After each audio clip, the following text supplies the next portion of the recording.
Je te dis que c'est un bananier. Je te le dis. Bah attends, on va regarder, il doit y avoir une appli pour ça. Bon, ok, on va se dire les choses clairement. Aujourd'hui, presque tout le monde a un smartphone. Smartphone, en français, ça veut dire téléphone intelligent. Donc si vous avez bien suivi, c'est le téléphone qui est intelligent, mais pas forcément nous. Il y a plein de chercheurs qui se posent la question aujourd'hui de savoir si on est plus intelligent grâce à ces téléphones. Nos téléphones sont remplis de ces petites icônes en couleur qu'on appelle des applications. Donc bon, maintenant tu arrêtes, tu es pas le seul à avoir trouvé cette appli géniale qui va tout révolutionner et que tu es le seul à avoir trouvé dans le store, ok?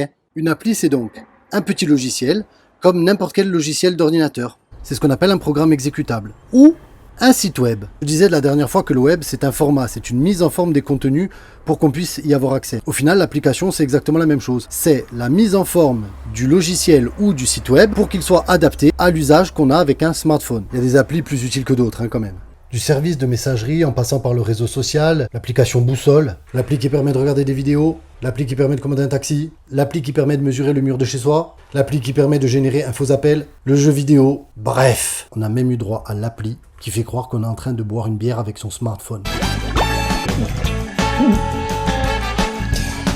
Pour avoir accès à l'appli, il faut avoir un smartphone, il faut avoir une connexion internet, il faut se connecter à un store, il faut avoir un compte et au final, il faut donner généralement des informations sur soi-même. C'est ce qu'on appelle les fameuses données personnelles. Vous avez déjà entendu cette phrase?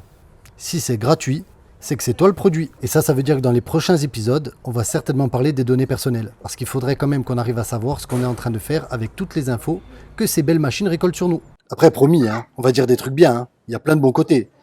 Mais il faut quand même avoir conscience du système dans lequel on est entré. J'ai trouvé l'appli boîte à meux.